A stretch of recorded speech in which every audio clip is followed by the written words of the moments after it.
The silence in the Combat Air Patrol briefing room at Langley Air Force Base was deafening until Major Catherine Viper Sullivan's voice cut through the tension like a knife blade. "Sir, with all due respect, you're making a mistake." "Colonel." Marcus Thompson's face turned crimson as he slammed his fist on the mahogany table. "The decision is final, Sullivan. The Red Eagle Squadron doesn't need charity cases or diversity hires. We need killers." Standing at rigid attention, her auburn hair pulled back in a regulation bun, her uniform pressed to perfection, Catherine felt the weight of 20 pairs of eyes boring into her. Captain Jake Harrison, the golden boy of the squadron, leaned back in his chair with a smirk plastered across his face. "Maybe you should stick to transport duty, sweetheart. Real combat requires testosterone, not emotional breakdowns." The room erupted in cruel laughter. Not one person defended her. Not even Major Lisa Chun, the only other woman in the room, who suddenly found her paperwork fascinating enough to stare at. But what they didn't know, what none of them suspected, was that Catherine Sullivan had already logged more combat hours than any of them combined, in places the Pentagon refused to acknowledge existed, against enemies that didn't officially exist. And now, she wasn't here to beg for acceptance. She was here to test them.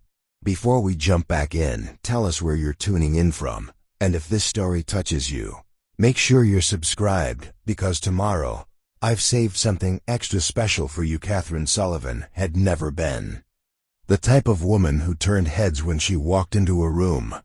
At 32, she moved through the world with the quiet confidence of someone who had learned early that actions spoke louder than appearances. Her uniform bore the standard ribbons of a career Air Force officer, but nothing that would make anyone look twice. She drove a modest Honda Civic, lived in a small apartment 20 minutes from Langley, and spent her weekends volunteering at the local youth center teaching underprivileged kids about aviation. The apartment itself told the story of someone who had deliberately chosen simplicity. A single bedroom with military-issued furniture, walls decorated with landscapes rather than military photographs, and a kitchen that saw more coffee than cooking. The only hint of her true capabilities sat locked in a small safe behind a photograph of her late father, a collection of mission patches from operations that had never been officially documented. To her neighbors in the quiet Virginia suburb, Catherine was just another military officer who kept to herself. She'd nod politely when checking the mail, help carry groceries for elderly Mrs. Patterson next door, and never complained when the college kids upstairs played music too loud on Friday nights. They knew her as the woman who left before dawn and returned after sunset, whose apartment lights were always off by 10 o'clock sharp. The kids at the youth center saw a different side of her entirely. When 12-year-old Marcus Washington asked why fighter jets could fly upside down, Catherine didn't give him a simplified answer about aerodynamics. She sat him down with a notebook and explained angle of attack, thrust vectoring, and G-force compensation with the kind of detailed knowledge that came from lived experience, not textbook study. "Miss Katie," Marcus had asked one Saturday afternoon, as they worked on building remote-controlled aircraft, "how do you know so much about flying? Are you a pilot?" Catherine had paused, her hands steady as she helped him attach a wing to the fuselage. "I've spent some time in the air," she'd said simply. "But the most important thing isn't how high you can fly. It's understanding why you're flying in the first place." The other volunteers sometimes whispered about the quiet woman who seemed to know military aircraft specifications by heart, who could identify the sound of different jet engines from 3 miles away, and who had once corrected a visiting Air Force recruiter's explanation of stealth technology with such precision that he'd asked for her business card. But Catherine never offered explanations, and they never pressed. Hidden in her bedroom closet, wrapped in an old flight suit she never wore anymore, lay the real story of Catherine Sullivan. Photographs from deployments that didn't exist in official records. Letters of commendation from operations that had been classified so deeply that even she wasn't supposed to remember them. And most importantly, a set of wings that had once belonged to the most elite squadron in the Air Force, a unit so secret that its very existence was denied at the highest levels of government. The decision to apply for the Red Eagle Squadron hadn't come from ambition or a desire for recognition.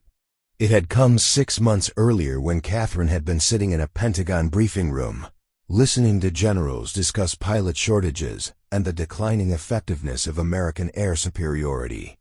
She'd watched PowerPoint slides showing combat readiness statistics that made her stomach turn, knowing that the very people responsible for those failures were the ones making decisions about who was qualified to fly. The Red Eagle Squadron represented everything that was wrong with the current Air Force hierarchy. They were the poster children for American air power, photogenic pilots who looked good in recruitment videos and gave inspiring interviews to military publications. They flew the most advanced aircraft, received the best assignments, and were fast-tracked for promotion. But Catherine knew something the Pentagon didn't. Looking good in a uniform and actually being able to fight were two entirely different skills. Colonel Thompson had built the Red Eagles into his personal kingdom, selecting pilots based on their public relations value as much as their flying ability. Captain Jake Harrison was the perfect example, a former college football player with movie star looks and a father who happened to be a 3-star general. His actual combat record was limited to a few patrol missions over Syria, where he'd never fired a shot in anger. But his social media following numbered in the hundreds of thousands. Lieutenant Sarah Mitchell, another squadron member, had earned her place through family connections and a carefully curated image as a barrier-breaking female pilot. Her flying skills were competent, but her real talent lay in giving interviews about women combat while avoiding any actual combat missions. She'd mastered the art of appearing progressive while never putting herself in genuine danger. Squadron's reputation was built on carefully orchestrated public appearances and training exercises designed more for cameras than combat effectiveness. They flew air shows with precision, participated in international exchanges with allied nations, and were featured in documentaries about American military might. But when it came to actual combat deployments, they somehow always managed to be assigned to training missions or diplomatic support roles. Catherine had spent weeks researching each member of the Red Eagle Squadron, and what she'd found disturbed her. Despite their elite status, none of them had experience in actual air-to-air combat. Their training records showed proficiency in controlled environments, but no evidence of the split-second decision-making and improvisational skills that real combat demanded. They were products of a system that had prioritized image over substance, creating pilots who could perform for cameras, but had never been tested in actual life-or-death situations. The irony wasn't lost on her. While the Red Eagle Squadron was being held up as the pinnacle of American air power, Catherine had spent the past decade flying missions that would have broken half of them mentally and physically. She'd engaged enemy aircraft in dogfights that lasted seconds but felt like hours, where a single wrong move meant death not just for herself, but for the ground forces depending on her support. But those missions had never happened. According to official records, the aircraft she'd flown didn't exist in any public database. The enemy she'd defeated had been erased from intelligence reports, and the lives she'd saved would never know her name because admitting she'd been there would have meant admitting to operations that violated international law and congressional oversight. So, Catherine Sullivan had become a ghost in her own military, carrying the weight of victories that could never be celebrated and losses that could never be mourned. She'd built her civilian life as carefully as she'd once planned bombing runs, creating a normal existence that could withstand scrutiny while hiding the truth of who she really was. The application to join the Red Eagle Squadron had been her way of testing whether the Air Force was ready to embrace actual combat experience over political correctness and public relations value. She'd submitted her paperwork knowing it would be rejected, but curious to see how they would handle someone whose qualifications couldn't be easily dismissed or categorized. The rejection letter had arrived exactly 2 weeks later, filled with bureaucratic language about current manning levels and future opportunities. But Catherine had expected that. What she hadn't expected was the phone call that came 3 days later from Colonel Thompson himself, summoning her to Langley for a discussion about her career goals. She'd driven to the base that morning, knowing it wasn't really about her career. It was about sending a message to any other pilot who might have similar ideas about challenging the established order. The Red Eagle Squadron wasn't just rejecting her application. They were making an example of her. Preparing and narrating this story took us a lot of time, so if you are enjoying it, subscribe to our channel. It means a lot to us. Now back to the story. The mountains of Afghanistan in 2018 were a different kind of hell, where the thin air at 15,000 feet could kill you just as surely as enemy fire. Major Catherine Sullivan, Calcine Viper, pulled her F-22 Raptor into a knife-edge turn that would have shattered the spine of a lesser pilot, her G-suit struggling against forces that pushed the human body to its absolute limits.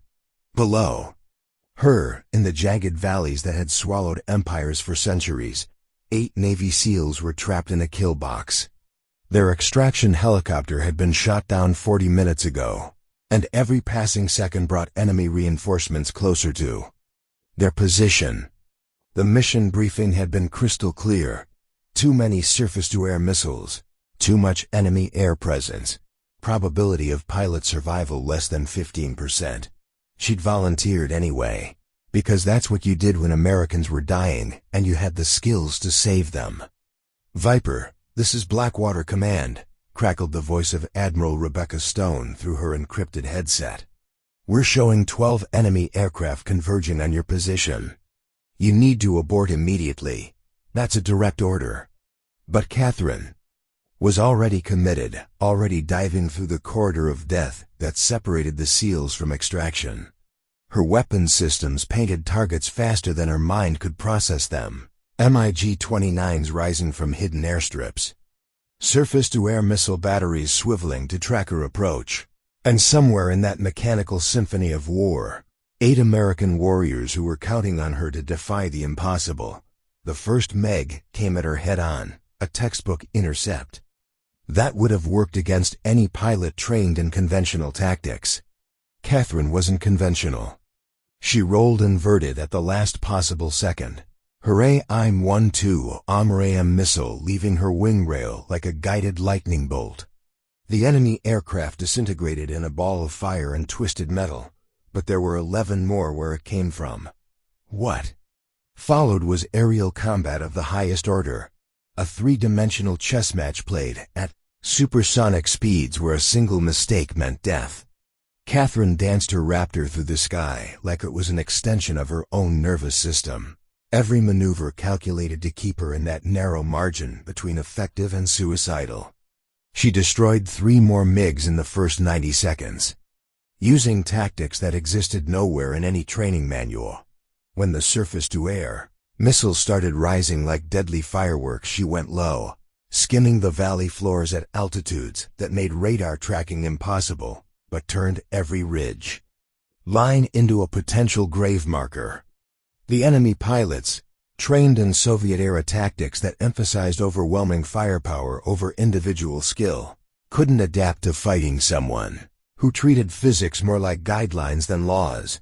The breakthrough came when Catherine spotted the enemy command aircraft, a modified transport plane coordinating the entire operation from what they thought was a safe distance.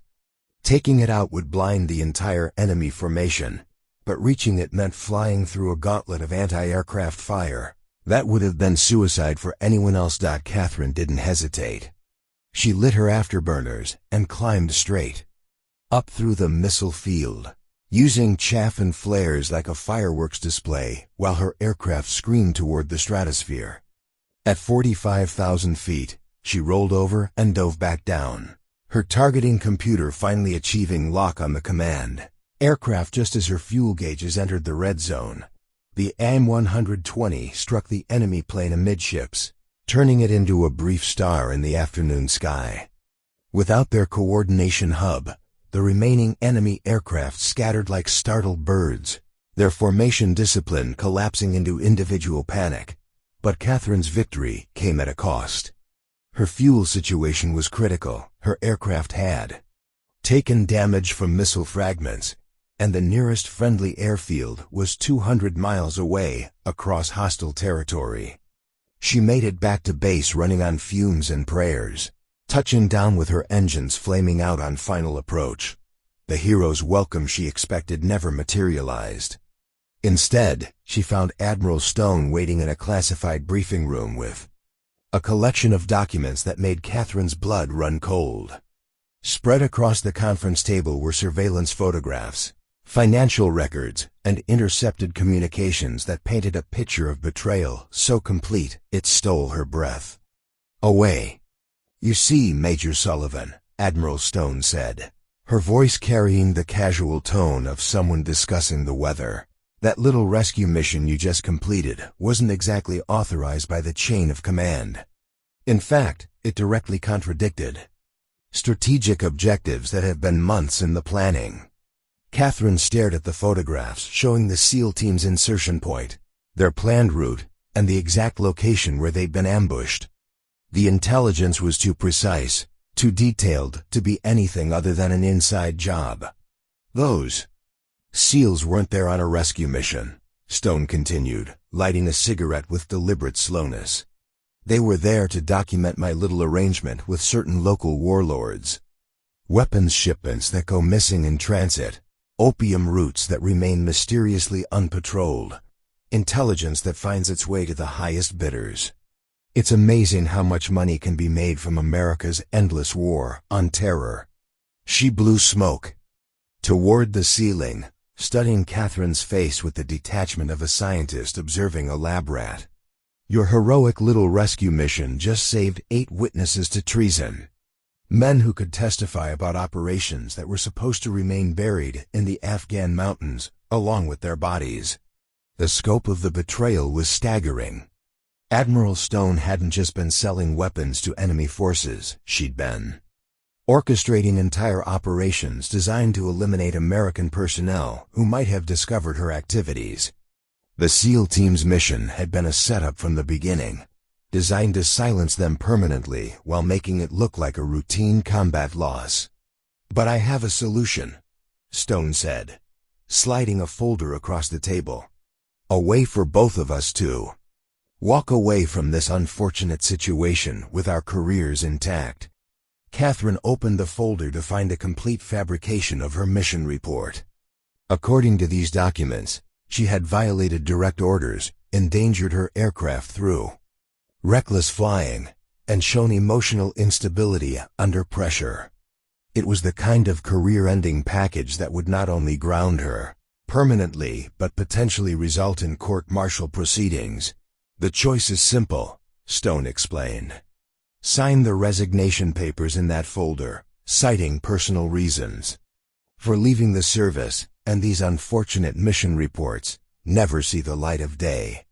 Refuse, and I'll make sure you spend the next decade fighting court-martial charges while locked up in military prison." But the real knife in Catherine's back came from across the room, where Commander David Patterson emerged from the shadows. David, who had held her during the dark nights between missions. David, who had promised her a future together once their deployments were finished. David, who had shared her bed and her secrets and her dreams of a life beyond the endless cycle of war. "I'm sorry, Kate," David said, unable to meet her eyes. "But I can't throw away everything I've worked for. Stone has promised me my own carrier group, youngest commander in naval aviation history. This is bigger than us, bigger than what we had." The betrayal from David hurt worse than anything Stone could have manufactured. Catherine had given him not just her body but her trust, shared her fears and vulnerabilities in those quiet moments between missions when the weight of taking lives became almost too much to bear. To watch him trade all of that for a promotion was like seeing everything she'd believed about honor and loyalty crumble into dust.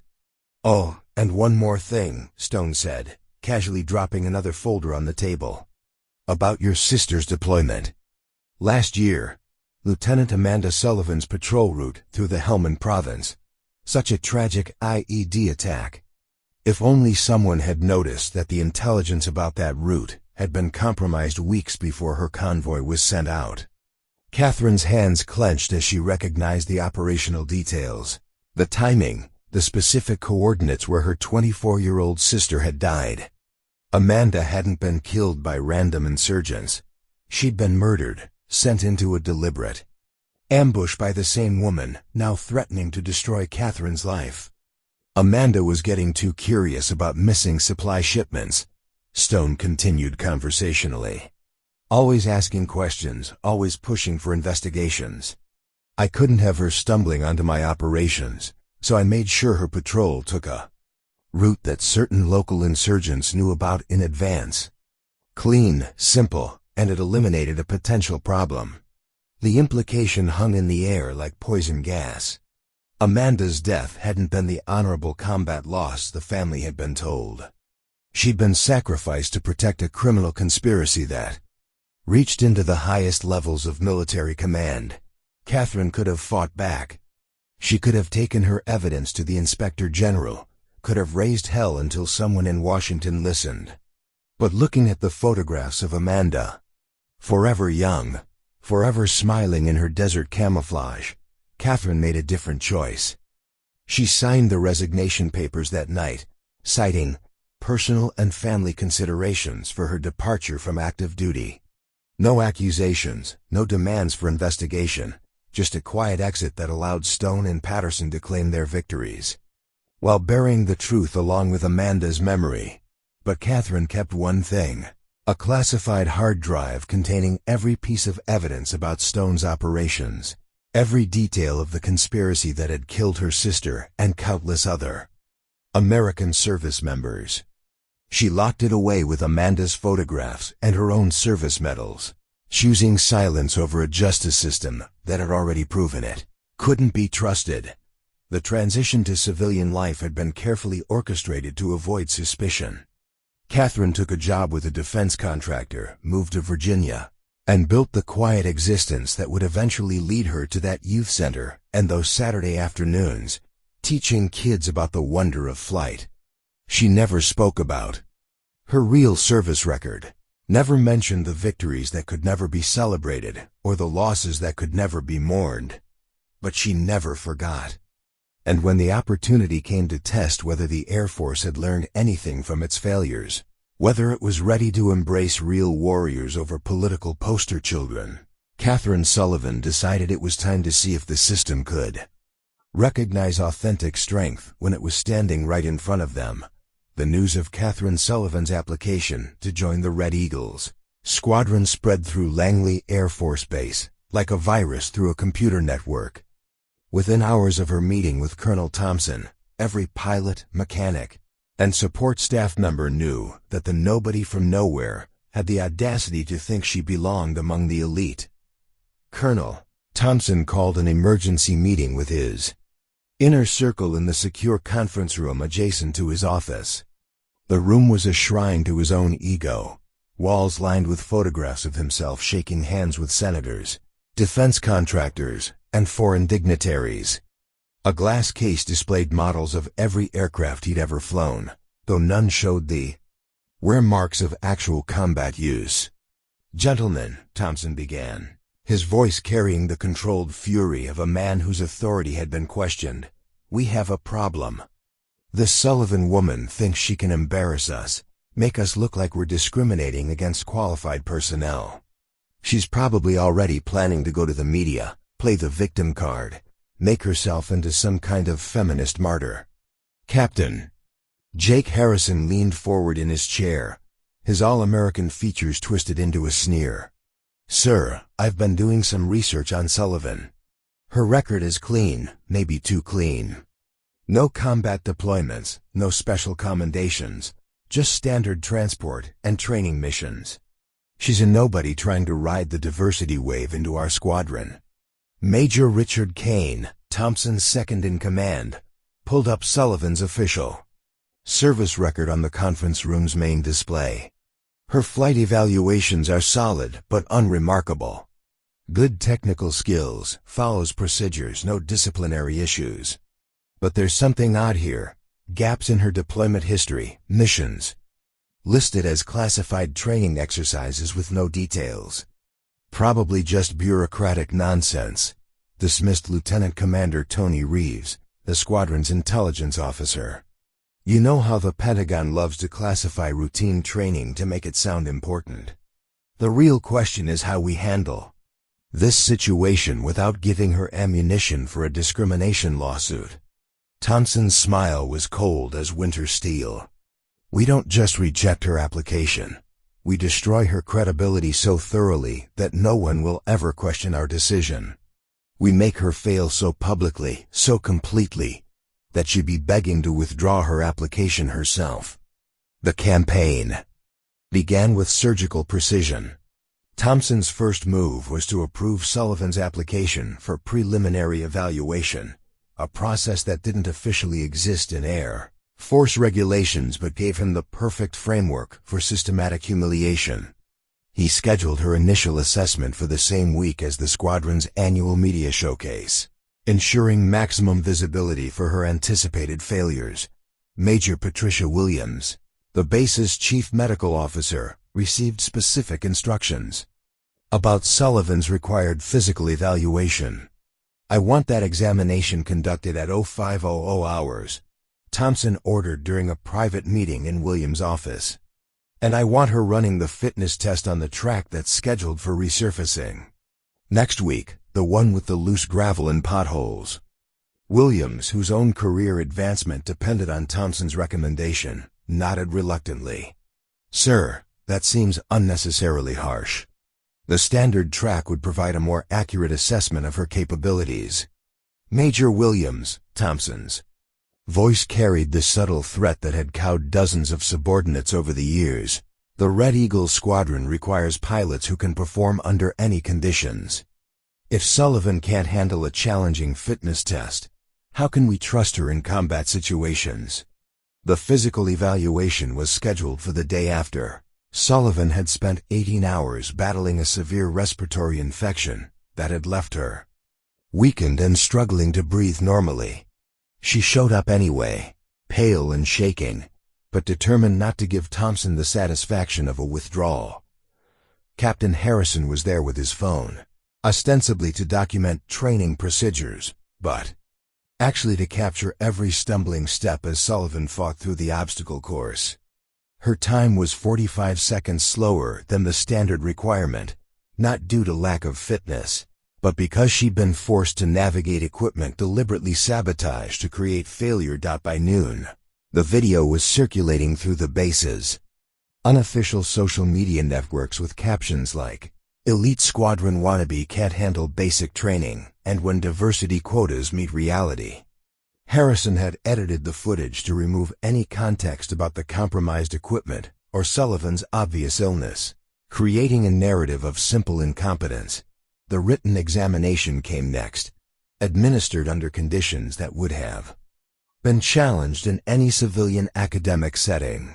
Sullivan was given a test that combined standard pilot knowledge with highly specialized questions about aircraft systems that weren't part of normal squadron operations. The questions had been pulled from technical manuals for experimental aircraft that most pilots would never encounter in their entire careers.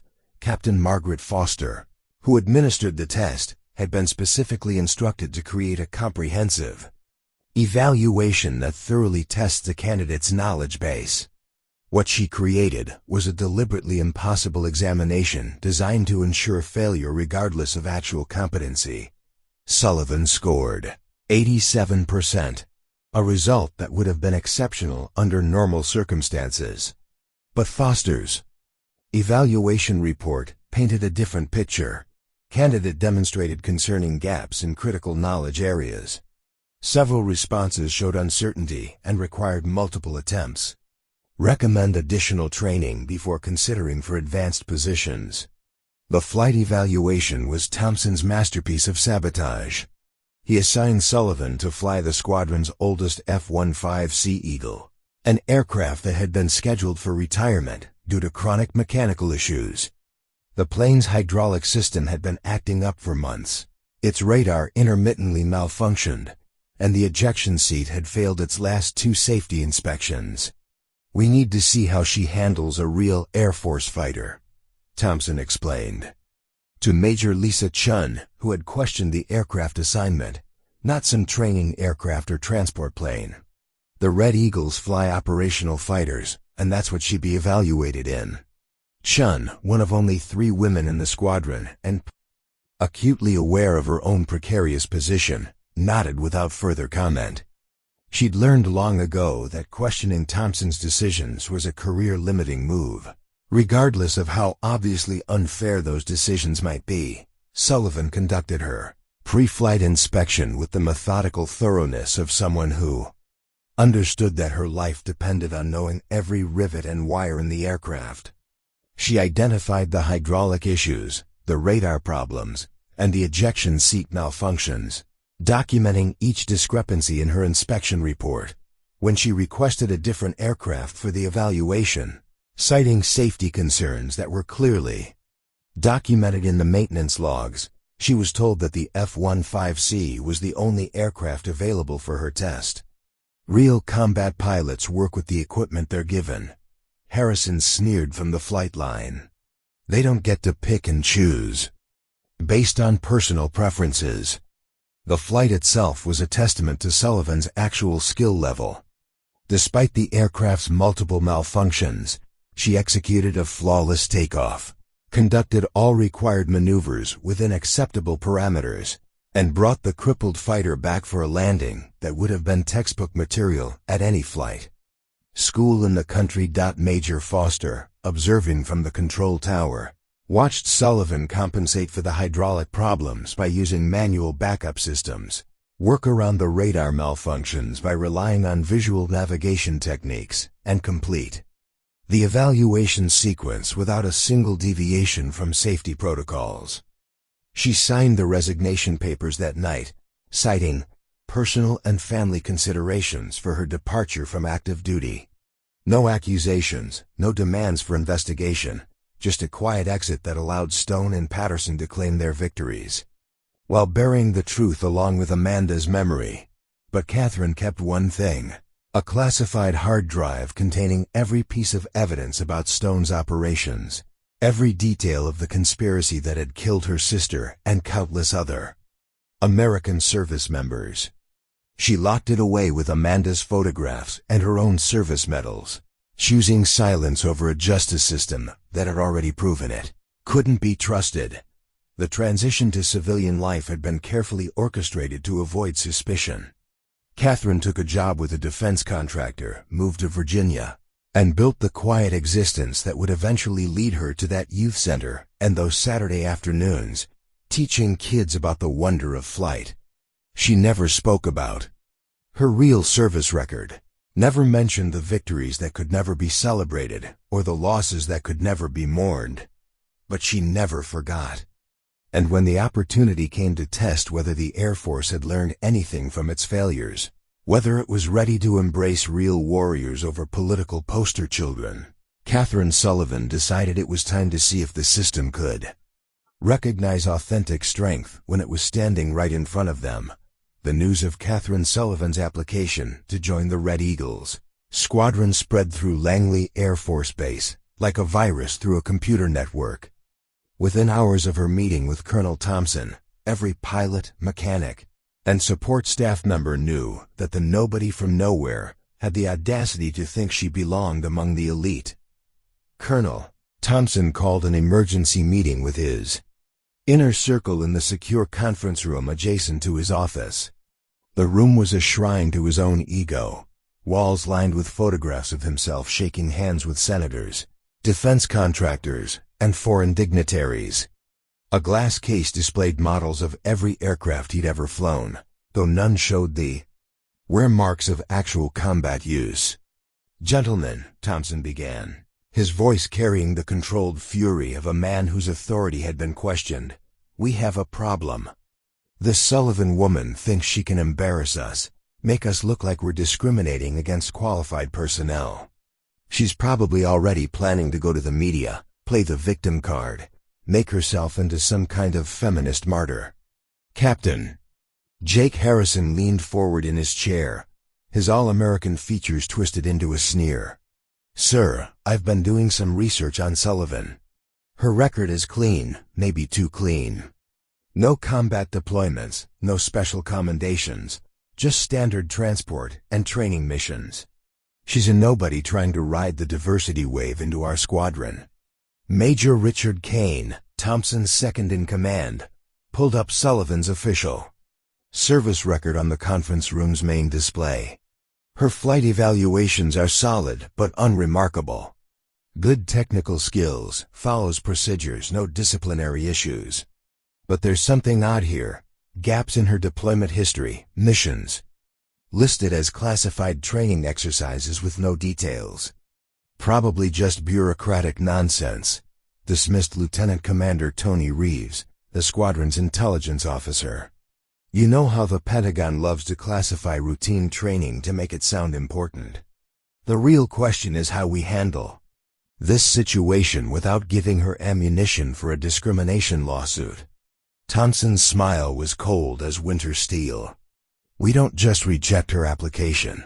We destroy her credibility so thoroughly that no one will ever question our decision. We make her fail so publicly, so completely, that she'd be begging to withdraw her application herself. The campaign began with surgical precision.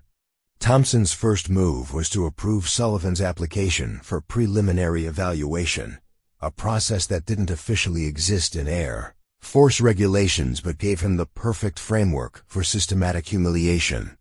He scheduled her initial assessment for the same week as the squadron's annual media showcase, ensuring maximum visibility for her anticipated failures. Major Patricia Williams, the base's chief medical officer, received specific instructions about Sullivan's required physical evaluation. I want that examination conducted at 0500 hours, Thompson ordered during a private meeting in Williams' office.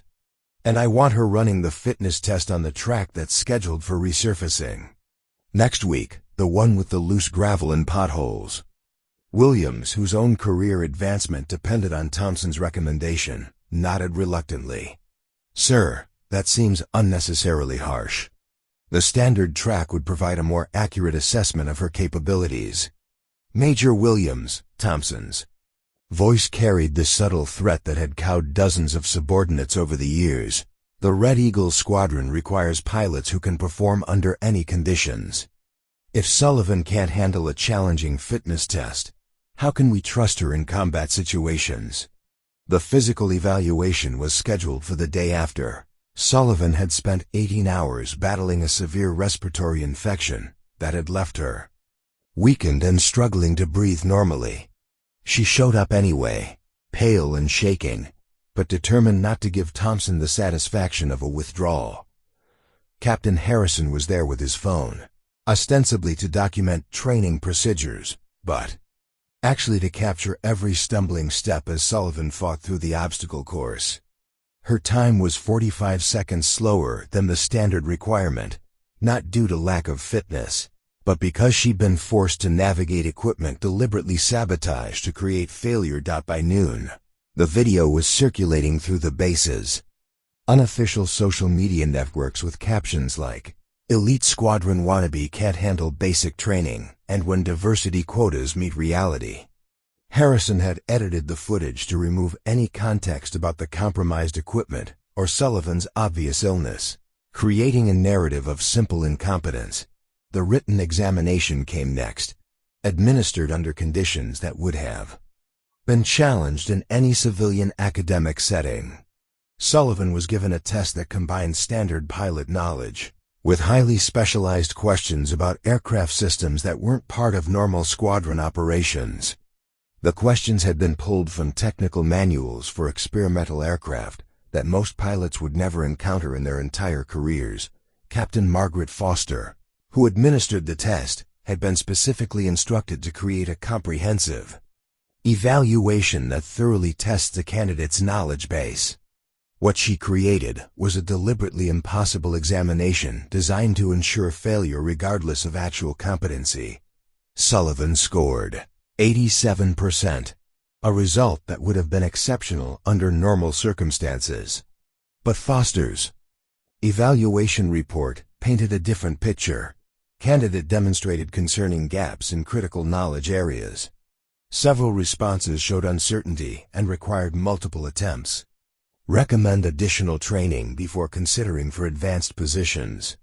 The flight evaluation was Thompson's masterpiece of sabotage. He assigned Sullivan to fly the squadron's oldest F-15C Eagle, an aircraft that had been scheduled for retirement due to chronic mechanical issues. The plane's hydraulic system had been acting up for months. Its radar intermittently malfunctioned, and the ejection seat had failed its last 2 safety inspections. "We need to see how she handles a real Air Force fighter," Thompson explained. To Major Lisa Chun, who had questioned the aircraft assignment, not some training aircraft or transport plane. The Red Eagles fly operational fighters, and that's what she'd be evaluated in. Chun, one of only 3 women in the squadron, and acutely aware of her own precarious position, nodded without further comment. She'd learned long ago that questioning Thompson's decisions was a career-limiting move. Regardless of how obviously unfair those decisions might be, Sullivan conducted her pre-flight inspection with the methodical thoroughness of someone who understood that her life depended on knowing every rivet and wire in the aircraft. She identified the hydraulic issues, the radar problems, and the ejection seat malfunctions, documenting each discrepancy in her inspection report. When she requested a different aircraft for the evaluation, citing safety concerns that were clearly documented in the maintenance logs, she was told that the F-15C was the only aircraft available for her test. "Real combat pilots work with the equipment they're given," Harrison sneered from the flight line. "They don't get to pick and choose based on personal preferences." The flight itself was a testament to Sullivan's actual skill level. Despite the aircraft's multiple malfunctions, she executed a flawless takeoff, conducted all required maneuvers within acceptable parameters, and brought the crippled fighter back for a landing that would have been textbook material at any flight. School in the country. Major Foster, observing from the control tower, watched Sullivan compensate for the hydraulic problems by using manual backup systems, work around the radar malfunctions by relying on visual navigation techniques, and complete the evaluation sequence without a single deviation from safety protocols. Major Richard Kane, Thompson's second-in-command, leaned forward with the expression of someone delivering a killing blow. "Major Sullivan, are you suggesting that the squadron deliberately sabotaged your evaluation? That's a serious accusation. That could result in charges of conduct unbecoming an officer." Catherine reached into her uniform pocket and placed a small digital recorder on the table. "I'm suggesting that the evaluation process was designed to ensure failure regardless of actual performance. And I have documentation to support that assessment." The click as she activated the recorder seemed to echo through the room like a gunshot. Thompson's carefully orchestrated proceeding had suddenly become something else entirely. A confrontation where the predator and prey roles were no longer clearly defined. "3 days ago," Catherine began, her voice carrying the measured tone of someone reading evidence in a courtroom, Captain Harrison was recorded saying, and I quote, "We need to make sure that bitch fails every single test. Thompson wants her humiliated so badly she'll never show her face around here again." Harrison's face went white as his own voice emerged from the recorder, distorted by the small speaker, but clearly recognizable. The conversation had taken place in what he'd thought was the privacy of the squadron-ready room, never suspecting that Catherine had begun documenting the systematic campaign against her. "That conversation never happened," Harrison stammered. But his denial lacked conviction. Around the table, other squadron members were beginning to realize that their own private conversations might have been captured as well. Catherine advanced the recording to another segment. Major Kane's voice filled the room. The medical officer confirmed that Sullivan's fitness test was scheduled during her illness. Perfect timing. She'll look weak and incompetent, and we can claim we were just following standard procedures. The damning evidence continued for several more minutes, each revelation stripping away another layer of the squadron's carefully maintained facade. Thompson sat frozen as his own voice emerged from the recorder, detailing plans to sabotage Catherine's aircraft assignment and manipulate her evaluation scores. But the most devastating moment came when the recording captured a conversation between Thompson and General Morrison, the base commander, discussing how Catherine's rejection would send a message to other troublemaking personnel who might question the squadron's selection criteria. "You see, gentlemen," Catherine said as the recording ended, "this was never about my qualifications. It was about maintaining a system that prioritizes politics over performance, image over capability." General Hayes rose from her corner position, her movement drawing every eye in the room. At 62, she commanded respect through decades of actual combat experience rather than political maneuvering. Her uniform bore decorations that told the story of someone who had earned her position through skill and sacrifice rather than networking and publicity. "Colonel Thompson," Hayes said, her voice carrying the authority of someone accustomed to being obeyed without question, "I came here this morning to observe what I was told would be a routine squadron evaluation. Instead, I've witnessed what appears to be a systematic conspiracy to deny a qualified officer the opportunity to serve based on personal prejudices rather than professional standards." Thompson struggled to regain control of the situation. "General Hayes, I can explain. You can explain it to the Inspector General's office." Hayes cut him off. Along with everyone else who participated in this disgraceful charade, she turned to address the room at large.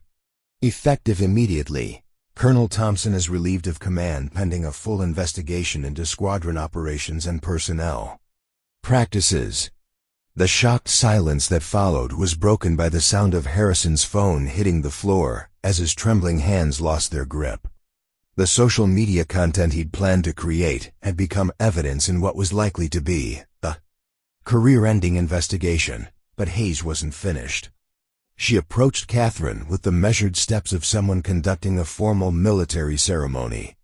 "Major Sullivan, based on your documentation of systemic corruption within this unit and your demonstrated professionalism under extreme provocation, I'm offering you immediate assignment to the 1st Fighter Wing's operational squadron. Full pilot status with command consideration based on performance." Catherine looked around the room at the faces of people who had spent weeks trying to destroy her dignity and end her career. Some showed shame, others fear, but most displayed the blank expression of individuals whose worldview had just been shattered by the collision with actual consequences. "General Hayes," Catherine said quietly, "I appreciate the offer, but I need to decline." The room erupted in surprised murmurs. Harrison, who had been expecting to witness Catherine's humiliation, now watched in confusion as she rejected what appeared to be vindication. "Major Sullivan," Hayes said, her tone carrying both surprise and respect, "may I ask why you're refusing this opportunity?"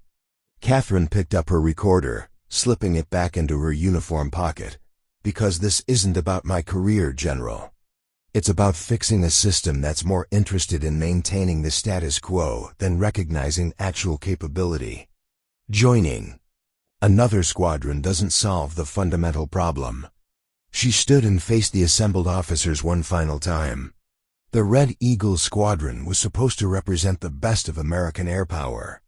Instead, it became a symbol of everything wrong with military leadership, a place where politics trumped performance and image mattered more than integrity. Catherine moved toward the door, pausing only to address the silent officers directly. "Real warriors aren't defined by the uniforms they wear or the squadrons they join. They're defined by their willingness to do what's right, even when it costs them everything." As she reached the exit, General Hayes called after her, Major Sullivan, what will you do now? Catherine turned back with a slight smile that held no malice, only the quiet confidence of someone who had faced the worst the system could offer and emerged with her principles intact. I'm going to go teach some kids about flying, General. Because the next generation deserves to inherit something better than what we're leaving them. The door closed behind her with a soft click, leaving the Red Eagle squadron to contemplate the wreckage of their reputations and the woman who had exposed their failures without firing a single shot. Outside, Catherine walked through the base gates for the last time, knowing that she had won something more valuable than squadron membership. She had proven that integrity could triumph over corruption, even in a system designed to reward the opposite. 2 years had passed since Catherine Sullivan walked away from Langley Air Force Base and the wreckage of the Red Eagle squadron. The investigation that followed had been swift and merciless. Colonel Thompson faced court-martial for conduct unbecoming an officer. Captain Harrison was quietly transferred to a desk job in Alaska, and the entire squadron was disbanded and reconstituted under new leadership. Catherine had built a peaceful existence in the small coastal town of Newport News, Virginia, where she worked as a civilian flight instructor at a local airport. Her students ranged from teenage dreamers saving up for their first solo flights to middle-aged executives learning to pilot their own aircraft. She treated each one with the same patient professionalism, never hinting at the classified missions she'd flown or the aerial victories that would never appear in any official record. The Hampton Roads Regional Airport was a far cry from the sophisticated facilities at Langley, but Catherine found satisfaction in its honest simplicity. The hangars housed single-engine Cessnas and Pipers rather than multi-million-dollar fighters, and the biggest drama usually involved weather delays or fuel price complaints. She'd traded the adrenaline of combat for the quiet fulfillment of watching someone master their first crosswind landing. Her apartment overlooked the Chesapeake Bay, where she could watch the sunrise paint the water in shades of gold and amber. The walls were decorated with photographs of her students' first solo flights, their beaming faces capturing the pure joy of conquering gravity and fear simultaneously. These were the victories that mattered now, not the destruction of enemy aircraft, but the creation of new pilots who understood that flying was both a privilege and a responsibility. On Tuesday mornings, Catherine still volunteered at the youth center, but now she brought actual aircraft instead of model kits. She'd arranged for groups of kids to visit the airport, where they could sit in real cockpits and feel the weight of responsibility that came with controlling a machine capable of both destruction and wonder. Marcus Washington, now 14 and taller than Catherine, had soloed on his 16th birthday and was already talking about applying to the Air Force Academy. "Miss Kate," Marcus had asked during his most recent lesson, "why didn't you ever become famous?" "I've been reading about fighter pilots online, and you know more about flying than any of them." Catherine had smiled while adjusting his seat position for better rudder control. "Fame and skill aren't the same thing, Marcus. The best pilots are usually too busy flying to worry about publicity." The call came on a Thursday evening while Catherine was grading written examinations from her private pilot ground school course. Her phone displayed a number she didn't recognize, but something about the formal cadence of the ring suggested official business rather than a telemarketer. "Catherine Sullivan?" The voice was crisp, professional, carrying the subtle authority that marked military communications. "Speaking." "Ma'am, this is Colonel James Mitchell, Air Combat Command. I'm calling on behalf of General Patricia Hayes. We have a situation that requires your immediate consultation." Catherine set down her red grading pen and walked to her kitchen window, where she could see the lights of naval vessels moving through the bay. "Colonel, I'm no longer in the military. I'm a civilian flight instructor." "Yes, ma'am, we're aware of your current status, but we're also aware of your classified service record. General Hayes specifically requested that we contact you regarding an urgent national security matter." The phrase classified service record sent a chill through Catherine's chest. Very few people had access to those files, and fewer still would have reason to reference them in connection with current operations. What kind of situation? Catherine asked, though part of her already suspected the answer. Ma'am, I can't discuss details over an unsecure line. But I can tell you that we have a critical air defense emergency, and our current assets are insufficient to address the threat. General Hayes believes you may have insights that could be valuable to our response. Catherine closed her eyes, feeling the weight of a decision she'd hoped never to face again. Colonel, I walked away from that life for a reason. I'm not interested in being pulled back into military operations. Ma'am, Mitchell's voice carried a note of desperation that wasn't typical of military communications. With respect, this isn't about military politics or career advancement. We have enemy aircraft penetrating our airspace using technology that our current pilots can't counter. People are going to die if we can't find a solution. The words hit Catherine like a physical blow.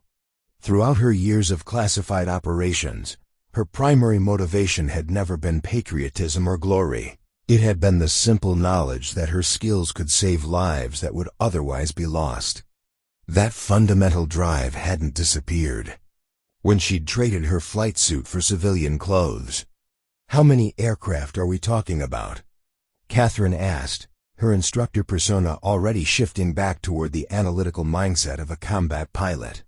6 confirmed, possibly more. They're using some kind of advanced stealth technology that makes them nearly invisible to our radar systems. Our F-22s can't get a reliable lock, and our F-35s are experiencing system malfunctions whenever they get within engagement range. Catherine walked to her bedroom and opened the closet where her old flight suit hung in a garment bag. Untouched for 2 years, but maintained with the same care she'd once given her service weapons. What makes you think I can help with something your current pilots can't handle?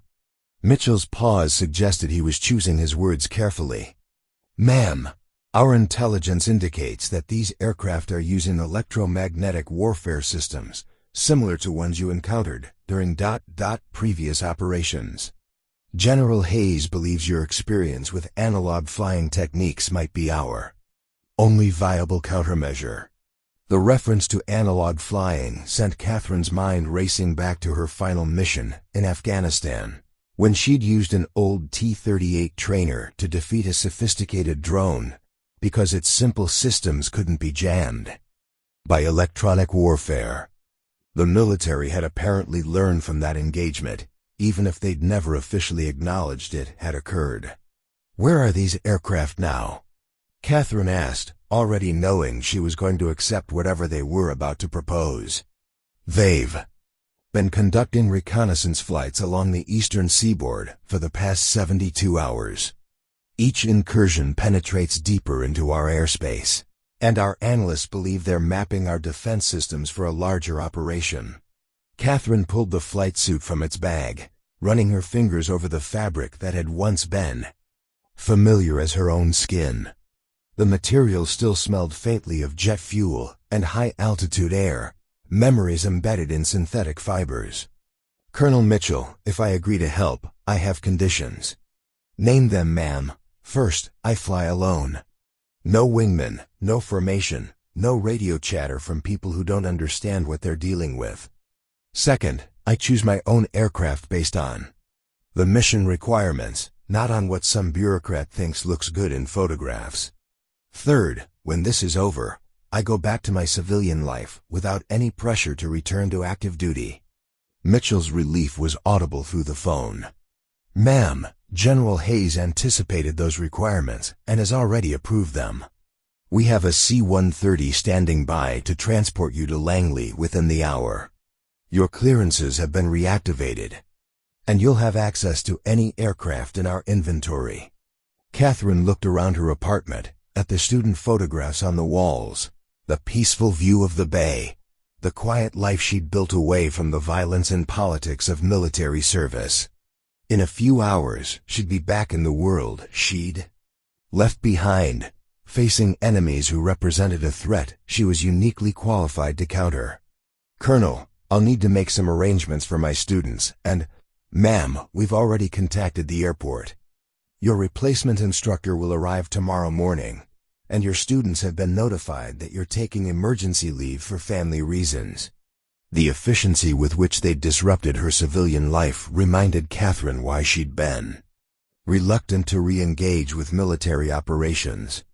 The military machine had a way of consuming everything in its path, including the people who served it most faithfully. But as she walked to her window and saw the lights of Norfolk Naval Base in the distance, Catherine understood that some responsibilities transcended personal preferences. If enemy aircraft were penetrating American airspace using technology that conventional pilots couldn't counter, then her unique skills weren't just valuable, they were necessary. "I'll be ready in 30 minutes, Catherine said, already mentally shifting into the focused mindset that had kept her alive through dozens of classified missions. "Thank you, ma'am. General Hayes wanted me to tell you personally that she knows what this costs you, and she wouldn't have asked if there were any alternative." Catherine ended the call and began the methodical process of preparing for a return to combat operations.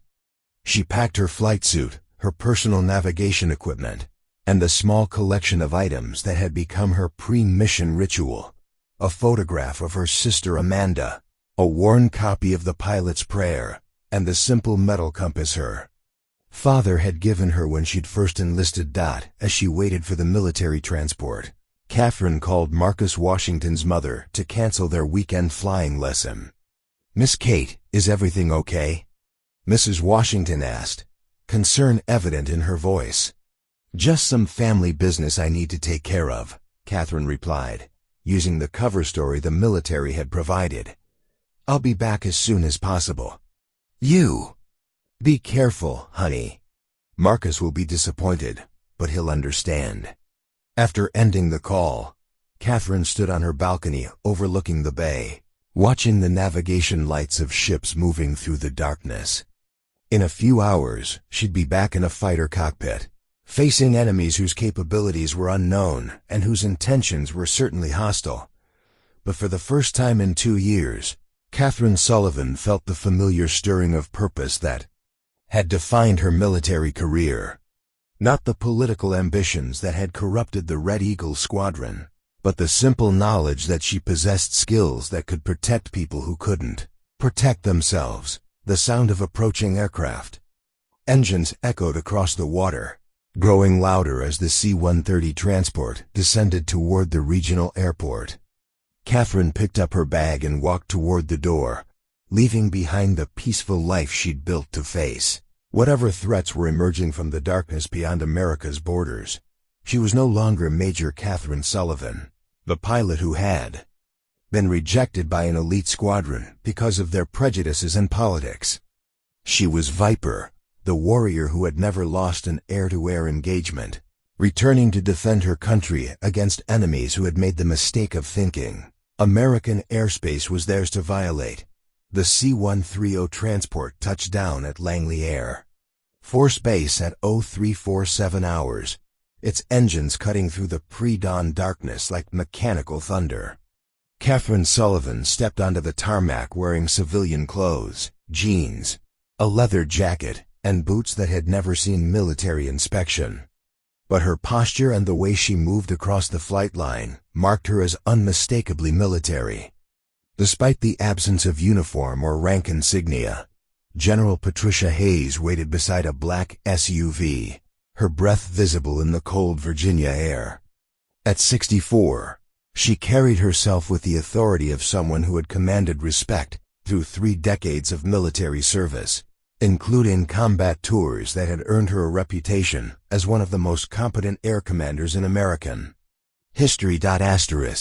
"Catherine," Hayes said, extending her hand as they met beside the vehicle. "Thank you for coming. I know what this costs you." Catherine accepted the handshake, noting the firm grip and direct gaze that had always marked Hayes as different from the political officers who typically rose to general rank. "General, I'm here because you said people would die if I wasn't." I need to understand exactly what we're dealing with." They climbed into the SUV, which was driven by a young airman who kept his eyes fixed on the road ahead. The base looked different than Catherine remembered. More security checkpoints, additional radar installations, and a tension that seemed to permeate the air itself. The first incursion happened 78 hours ago. Hayes began, pulling up classified imagery on a tablet computer.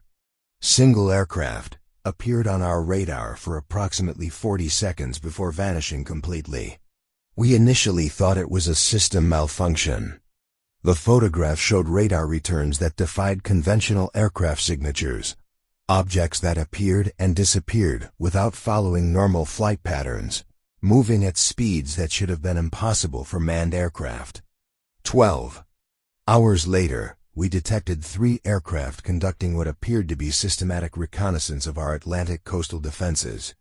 F-22s from the 1st Fighter Wing scrambled to intercept, but the moment they achieved missile lock, their targeting systems failed completely. Catherine studied the flight data from the interceptor missions, noting the precise timing of the electronic failures. This isn't random jamming.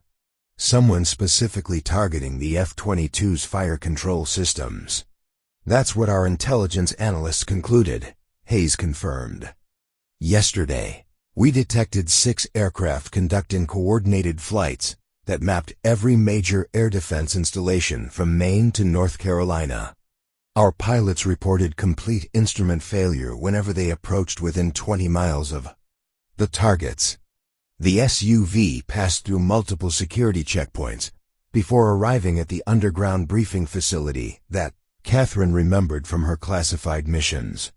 The same sterile corridors, the same fluorescent lighting that made everything look slightly unreal, the same sense of being isolated from the normal world above ground. The briefing room was packed with personnel Catherine didn't recognize. Younger faces wearing ranks and uniforms that marked them as the new generation of American air power.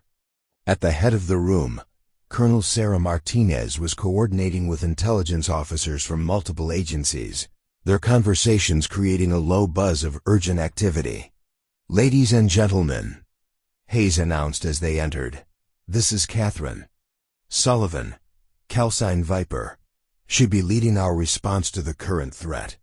The room fell silent as dozens of eyes focused on the woman in civilian clothes who looked more like a soccer mom than a combat pilot. Catherine could see the skepticism in their faces, the same doubt she'd encountered at the Red Eagle Squadron, magnified by her obvious outsider status. Major Ryan Cooper, who bore enough resemblance to the disgraced Jake Harrison to make Catherine uncomfortable, leaned forward in his chair. "General Hayes, with respect, what makes you think a civilian consultant can handle threats that our best pilots can't engage?" Hayes's expression could have frozen helium. "Major Cooper, Ms. Sullivan has more air-to-air victories than everyone in this room combined. Her classified service record includes successful engagements against aircraft using advanced electronic warfare systems." Catherine stepped forward before the skepticism could escalate into open confrontation. "Major, I understand your concerns, but I'm not here to compete with anyone or prove my credentials.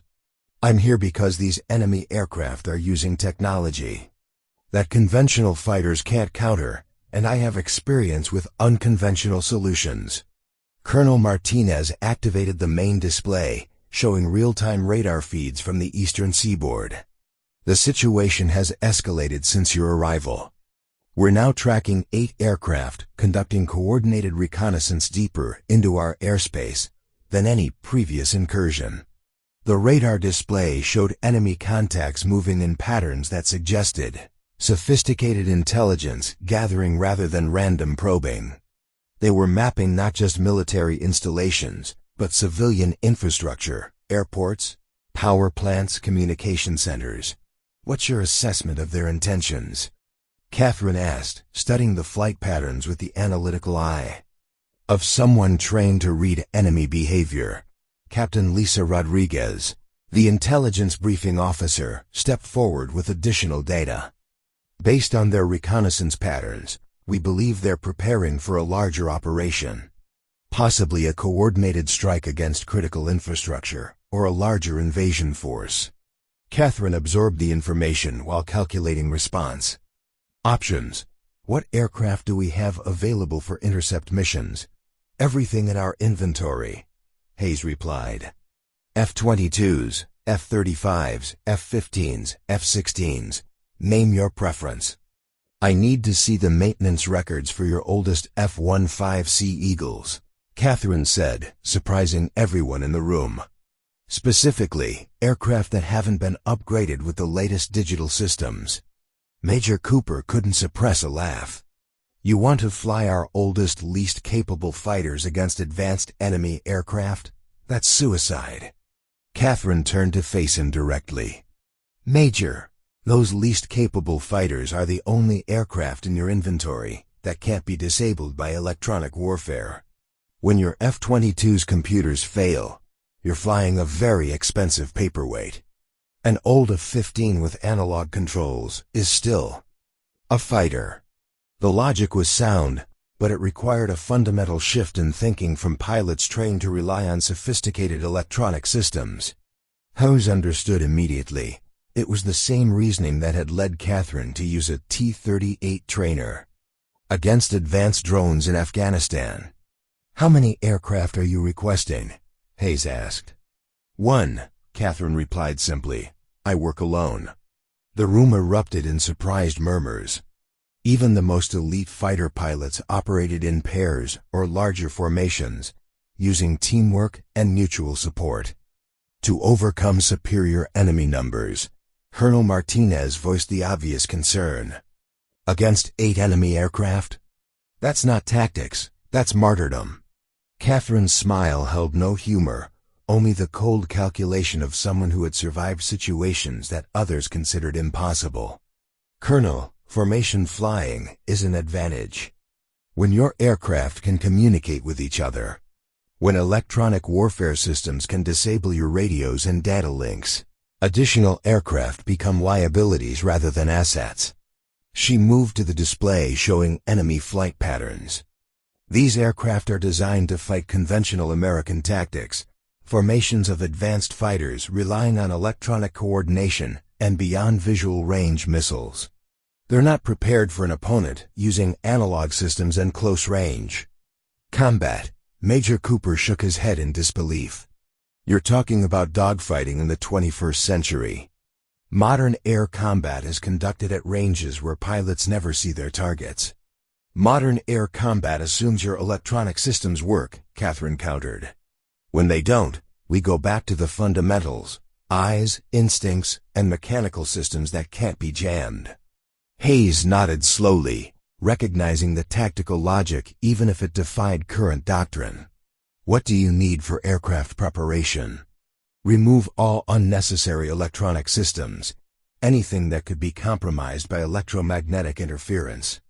I want basic radar, analog flight controls, and gun systems only. No data links, no advanced targeting systems, nothing that depends on computer processing. The maintenance requirements would essentially turn a modern fighter into something resembling aircraft from the 1970s, stripping away decades of technological advancement in favor of simple reliability. Captain Rodriguez raised another concern. Even if you can engage these aircraft, how do you plan to track targets that don't appear consistently on radar? Catherine had been considering the same problem since reviewing the enemy flight data. Visual identification. I'll fly a patrol pattern along their most recent reconnaissance route and wait for them to show themselves. That could take hours. Martinez pointed out. And you'll be operating alone, with no backup if something goes wrong. Something's already gone wrong, Catherine replied. Enemy aircraft are mapping our defenses unopposed, because our conventional response isn't working. We either try something different, or we wait for them to complete their intelligence gathering and launch whatever operation they're planning. The stark choice silenced most of the objections. Hayes turned to the maintenance chief, Master Sergeant Thompson, who had been listening to the discussion with growing interest. Sergeant Thompson, How long to modify an F-15C, according to Ms. Sullivan's specifications? Thompson consulted his tablet, calculating the work required. 6 hours for complete system isolation and testing, ma'am. We'll need to physically disconnect data links and replace some avionics modules with analog equivalents. Do it, Hayes. Ordered. And Sergeant, I want that aircraft perfect. No maintenance issues, no system failures, nothing that could compromise the mission. As the briefing disbanded and personnel scattered to their assigned tasks, Hayes pulled Catherine aside. For a private conversation. Catherine, I need to ask you directly, what are the odds of success for this mission? Catherine considered the question with the honesty that had always marked her relationship with Hayes. Against conventional aircraft with conventional tactics, 90% or better. Against unknown technology using unknown capabilities? She paused. I don't know. But I know that doing nothing guarantees failure. Hayes nodded, accepting the assessment. There's something else you should know. Intelligence reports suggest these aircraft may be unmanned, advanced drones controlled remotely rather than piloted by humans. The information added another layer of complexity to an already dangerous mission. Unmanned aircraft could perform maneuvers that would kill human pilots, operating without the physiological limitations that constrained manned fighters. That actually works in my favor, Catherine said after a moment's consideration. Drones are programmed to respond to expected threats. They're not designed to adapt to completely unconventional tactics. As Catherine walked toward the hangar, where her F-15 was being prepared, she reflected on the strange path that had brought her back to combat operations. 2 years ago, she'd been rejected by an elite squadron for failing to meet their political standards. Now she was being asked to save American airspace using tactics that those same elite pilots would have considered primitive. The irony wasn't lost on her. The military that had dismissed her as inadequate was now depending on her to succeed where their most advanced systems had failed. But Catherine felt no satisfaction in the vindication, only the familiar weight of responsibility that came with being the last line of defense between her country and an enemy whose capabilities remained largely unknown. In 6 hours, she would climb into the cockpit of a fighter stripped of most modern systems and attempt to engage an enemy force that had already proven superior to America's most advanced aircraft. The mission defied conventional wisdom, tactical doctrine, and probably several laws of physics, but as Catherine watched maintenance crews preparing her aircraft with the same meticulous care she'd once seen given to spacecraft, she felt the return of the focused calm that had carried her through dozens of classified missions.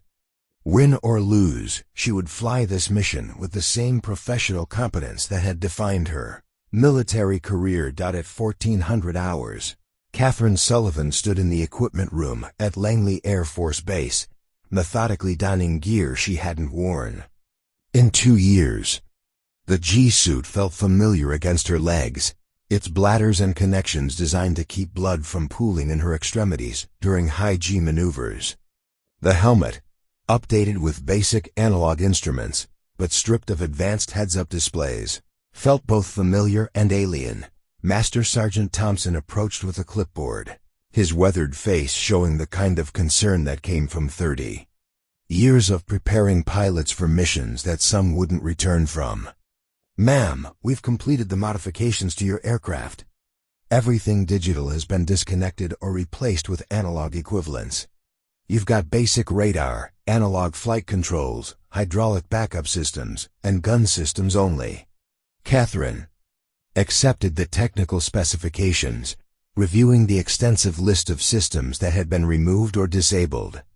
Her F-15C Eagle had been transformed from a 21st century fighter into something resembling the aircraft her father might have flown during the Cold War.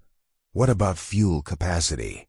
She asked, calculating range and endurance for a mission whose duration was completely unpredictable. Full internal tanks plus 2 external tanks, Thompson replied. Should give you approximately 4 hours of flight time, depending on how much afterburner you use. 4 hours to locate, engage, and defeat an enemy force that had already proven superior to America's most advanced fighters. Catherine had faced worse odds, but never with so much uncertainty about enemy capabilities. Colonel Sarah Martinez entered the equipment room carrying a secure tablet displaying real-time intelligence updates. We've got movement. 8 contacts have reappeared on radar, conducting coordinated reconnaissance approximately 200 miles southeast of Norfolk. They're following the same pattern as previous missions, but penetrating deeper into our airspace. Catherine studied the flight paths displayed on the tablet, noting the methodical progression that suggested systematic intelligence gathering rather than random probing. They're mapping our response times and capabilities. Each mission gives them more data about how we react to intrusions. Our F-22s are standing by for intercept, Martinez continued. But based on previous engagements, we expect complete system failure if they attempt to close within missile range. Keep them grounded, Catherine said, causing surprised looks from the assembled personnel. Any electronic emissions from our fighters will give the enemy advance warning that we're changing tactics. I need them to believe this is just another routine patrol. General Hayes appeared in the doorway, her expression carrying the weight of command decisions that could affect national security. Catherine, we've received updated intelligence from NSA. These aircraft appear to be conducting reconnaissance for a larger operation planned within the next 48 hours. The timeline added urgency to an already critical mission. If Catherine failed to neutralize the current threat, American airspace could face a coordinated attack using intelligence gathered during these reconnaissance flights. Any word on their origin? Catherine asked while checking her survival equipment. Items she hoped never to need, but knew could mean the difference between life and death if she was forced to eject over hostile territory. Satellite tracking suggests they're operating from a mobile platform approximately 400 miles offshore, Hayes replied. Possibly a modified cargo vessel or purpose-built aircraft carrier. The revelation that enemy aircraft were operating from international waters complicated both the tactical and political aspects of the mission. Engaging enemy forces over American airspace was defensive action. Pursuing them to their base could be interpreted as an act of war. My mission parameters? Catherine asked, understanding the delicate balance between defensive action and offensive. Escalation. Intercept and neutralize any aircraft violating American airspace, Hayes replied carefully. What happens beyond our territorial limits is between you and your conscience. The answer gave Catherine operational flexibility while protecting military leadership from responsibility for actions that might escalate beyond the current crisis. It was the kind of political cover that had defined her classified missions, official deniability combined with unofficial authorization to do whatever was necessary. Catherine completed her equipment check and walked toward the hangar where her modified F-15C waited. The aircraft looked different without its array of external sensors and communication equipment, resembling a museum piece more than a frontline fighter. But the twin engines and internal systems had been maintained to perfection, representing hundreds of hours of mechanical expertise focused on creating the most reliable combat aircraft possible. The cockpit felt like stepping back in time. Instead of multiple digital displays showing computer-processed information, Catherine found analog gauges and mechanical switches that connected directly to aircraft systems without electronic intermediation. The heads-up display had been replaced with a simple optical sight, and the sophisticated radar had been downgraded to basic air-to-air search capability. "Ma'am," Thompson said through the cockpit communication system, "I've been working on fighters for 3 decades, and I've never seen anything like this. We've essentially turned a modern aircraft into something from the Vietnam era." Catherine ran through her pre-flight checklist, testing each system manually and verifying that everything responded correctly. "Sergeant Thompson, sometimes the old ways work better than the new ones. This aircraft may not be advanced, but it's reliable. The engine spooled up with the familiar whine of turbofan compressors, accelerating to operational speed. Catherine felt the vibration through her seat and stick, mechanical feedback that connected her directly to the aircraft's performance without electronic filtering or computer interpretation. Langley Tower, Viper requesting clearance for takeoff. Viper, you are cleared for takeoff. Winds are calm, visibility unlimited. Good hunting. The F-15C accelerated down the runway with the powerful thrust of twin Pratt and Whitney engines, lifting off smoothly and climbing into the clear afternoon sky. Catherine felt the familiar satisfaction of being airborne again, controlling a machine designed for the specific purpose of aerial combat. At 15,000 feet, she turned southeast toward the patrol area where enemy aircraft had been detected. The flight would take approximately 30 minutes, giving her time to mentally prepare for combat against an unknown enemy using unfamiliar technology. The Virginia coastline passed beneath her aircraft, a patchwork of urban development and natural preservation that represented everything she was flying to protect. Naval Station Norfolk appeared to starboard, its gray ships and geometric piers marking one of America's most important military installations. Catherine switched her radio to the frequency used by the command center at Langley, maintaining communication with controllers who would provide updates on enemy aircraft movements. Control, Viper is airborne and proceeding to patrol area. Request status on hostile contacts. Viper, Control. We're showing 8 contacts maintaining formation approximately 150 miles southeast of your position. They appear to be conducting systematic reconnaissance of coastal installations. Catherine adjusted her course to intercept the enemy formation, calculating time and distance while considering tactical options for engaging multiple targets with limited weapons. Her F-15C carried only internal ammunition for its M61 Vulcan cannon, no missiles, no external weapon systems that could be compromised by electronic warfare. Control, Viper.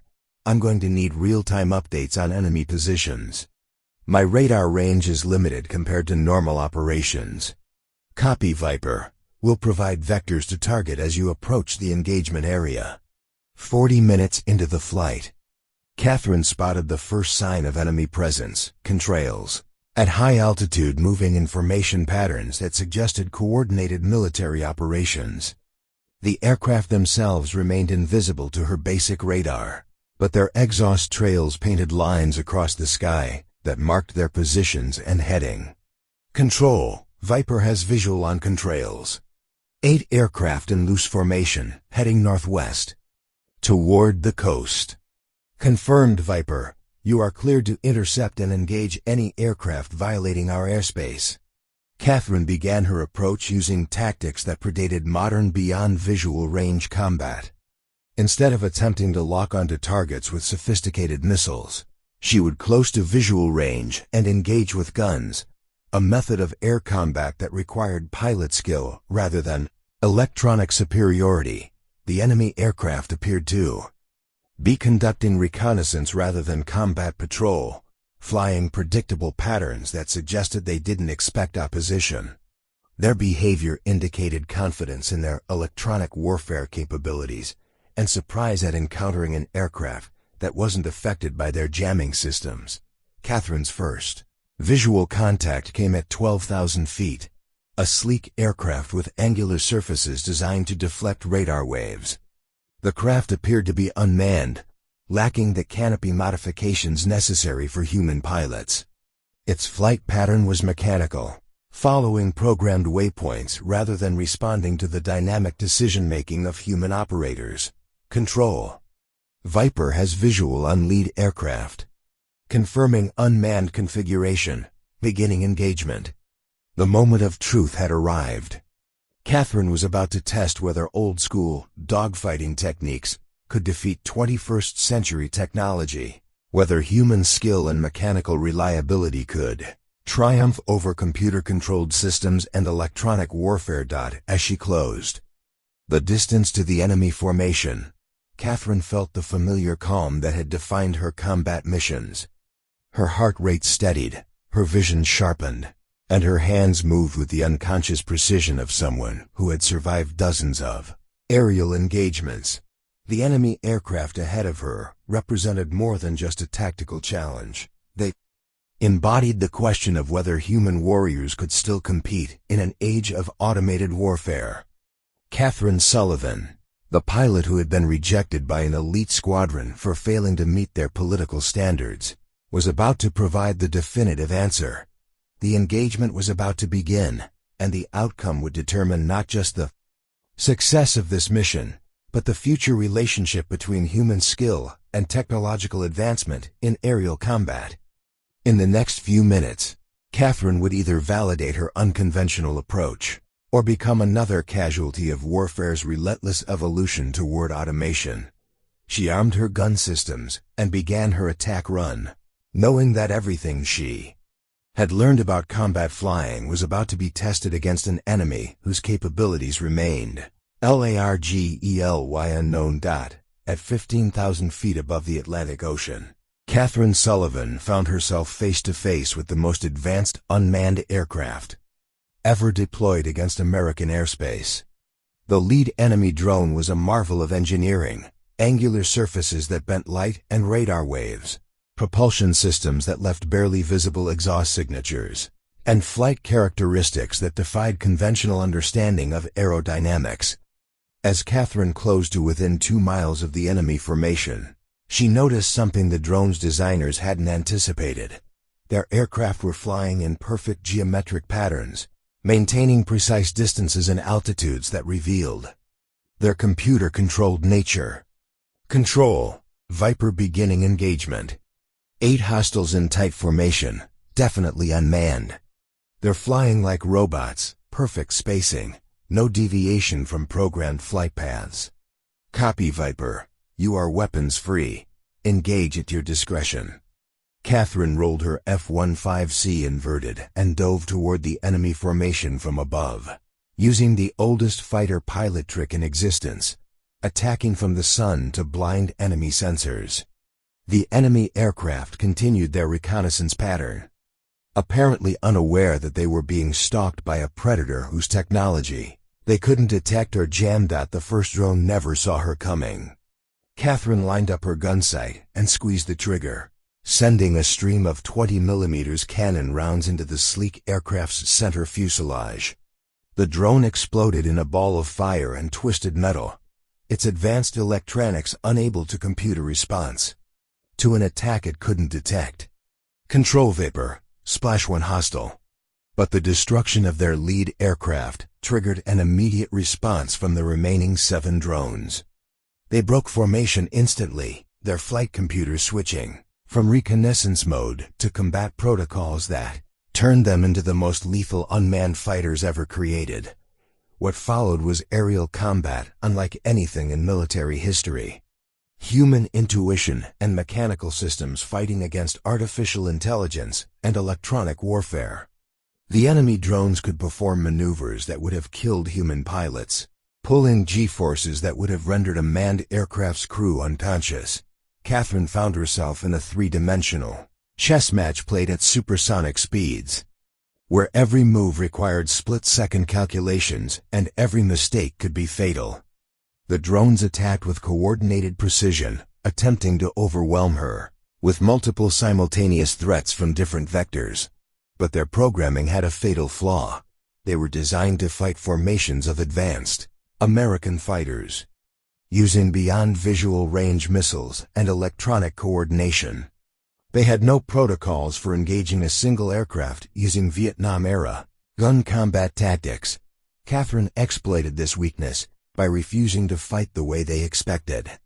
Instead of trying to maintain distance and use missiles, she closed to knife fighting range where her mechanical systems gave her advantages the drones couldn't counter.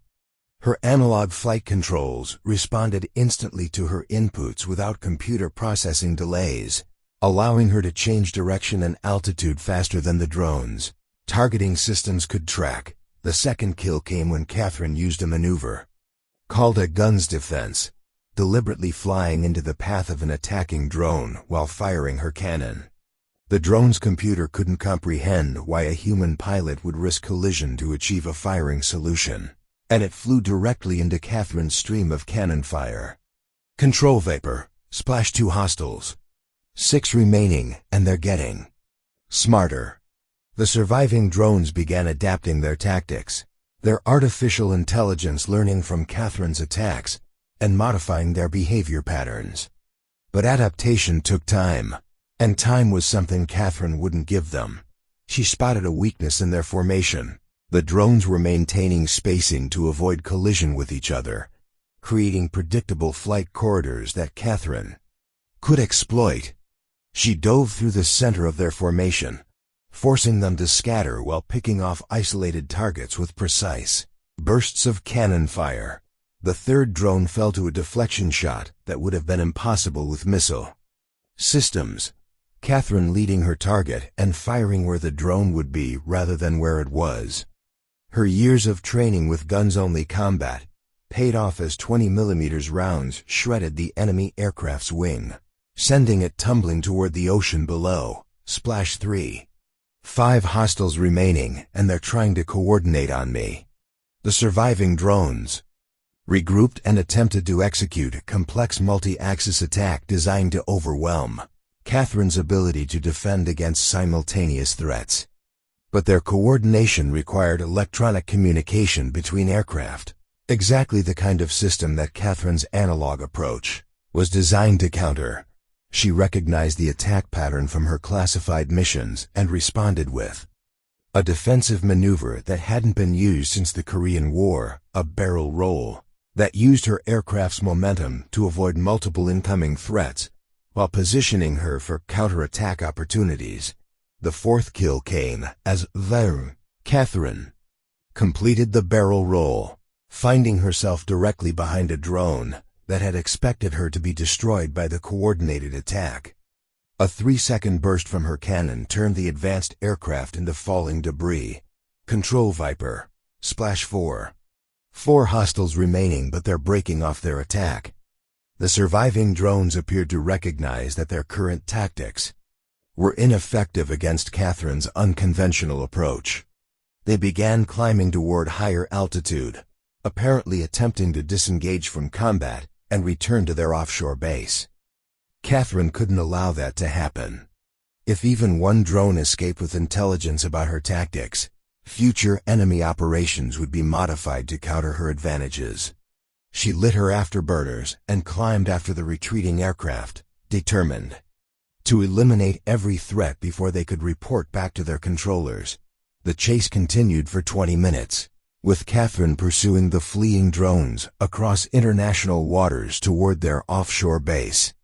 Her fuel gauges were entering the caution range, but she pressed on, knowing that stopping the current threat was more important than fuel conservation. At 35,000 feet, Catherine caught up with the fleeing drones just as they were approaching. Their mother ship, a massive vessel that appeared to be a converted cargo ship with aircraft launch and recovery systems.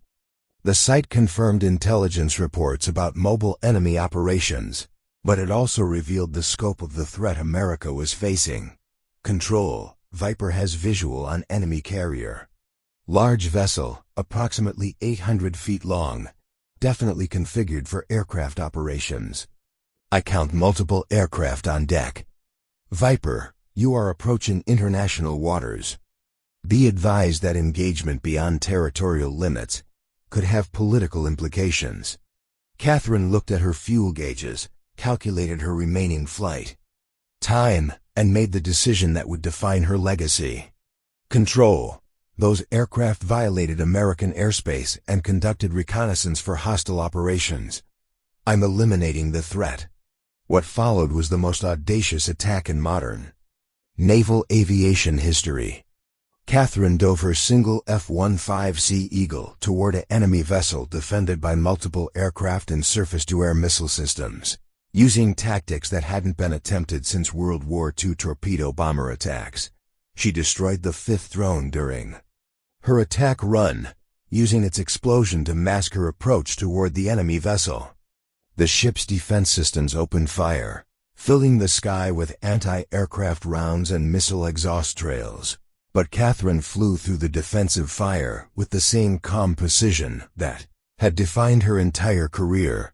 The 6th and 7th drones fell to Catherine's guns as they attempted to defend their base, their artificial intelligence unable to adapt quickly enough to counter her aggressive tactics. Their destruction left the enemy vessel defenseless against her final attack. Run! Catherine's last burst of cannon fire raked the enemy ship's flight deck, destroying the remaining aircraft and damaging launch systems that would have been used for future operations against American targets.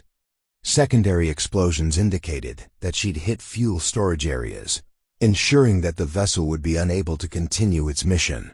Control Viper, all hostile aircraft destroyed. Enemy vessel damaged and withdrawing toward international waters. Mission accomplished. Outstanding work, Viper.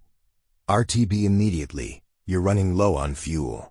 The flight back to Langley stretched Catherine's fuel reserves to their absolute limit, but she landed safely as base personnel lined the runway to witness the return of the pilot who had single-handedly defeated an enemy force that America's most advanced aircraft couldn't touch.